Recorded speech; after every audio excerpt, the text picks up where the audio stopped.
Okay, so summarizing here what we've looked at within chapter 9, these chapter summaries, these are really good to use for a revision aid. You can almost like pull together these chapter summaries into like one little revision kind of notes for yourself.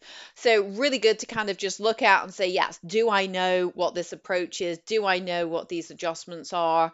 So just a really useful revision aid.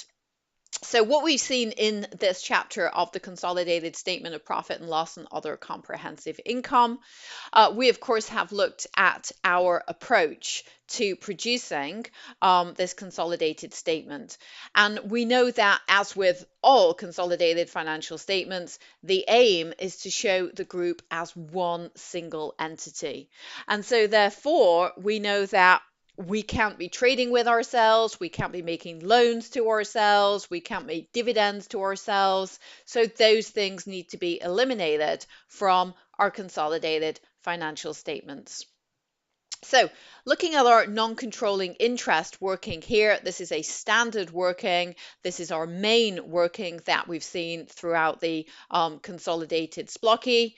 So we always bring in there our profit for the subsidiary and our total comprehensive income for the subsidiary per the question. And don't forget that we may need to prorate these figures here if we've got a mid-year acquisition. Yeah, be super careful. Have we, held the subsidiary for the whole year, or is this a mid-year acquisition?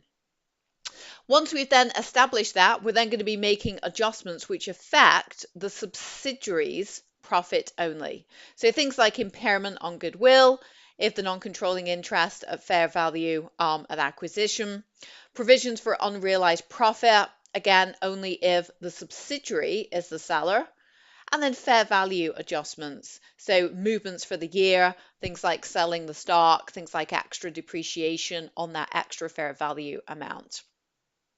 Our basic process that we've seen, draw up our group structure. What is our percentage ownership? What is the date of acquisition? Do we have a mid-year acquisition or not?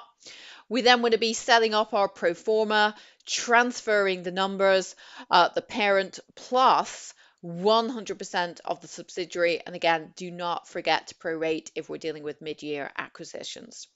We're then going to be adjusting for those common things that we've seen in a group trading, in a group loans, fair value adjustments, and then finally we'll be completing our non-controlling interest calculations. I've talked there about mid-year acquisitions, impairments, only current year impairment losses are included. And any dividends they are paid to the subsidiary, we want to be eliminating the, sorry, not paid to the subsidiary, dividends, but yes, dividends paid to the subsidiary. Any dividends paid to the parent, we're going to be eliminating those on consolidation, because again, you can't pay a dividend to yourself. So we're going to be removing the dividend income, and of course, we're going to be reinstating that with the subsidiary's retained earnings. Now, in a group trading, again, we cannot trade with ourselves. We're showing these financial statements as if we are one single entity. So we want to be eliminating any intergroup trading and that unrealized profit. We do that by removing the transaction fully. That's the first thing that we do. We remove the sales from our group revenue, and we remove the purchase cost from our group cost of sales. So sales are going down, and therefore purchases, i.e. cost of sales, are also being adjusted as well. We then need to eliminate any unrealized profit, and so we will be debiting our cost of sales and crediting our group inventories. And just be careful there who has actually made the sale, because we need to make sure that we get the debiting of cost of sales in the right place, because of course that would affect our non-controlling interest working. In a group loans and interest, so again, we need to be taking out any loans, any finance interest that's been paid on those as well. And so we do that by taking out the loan payable and taking out the loan receivable. So debiting the loan payable by the borrower, crediting the loan receivable by the company that's actually lending the money. We're then going to be removing the interest payable there, debiting interest income on investments, and crediting interest expenses on borrowings and lease liabilities.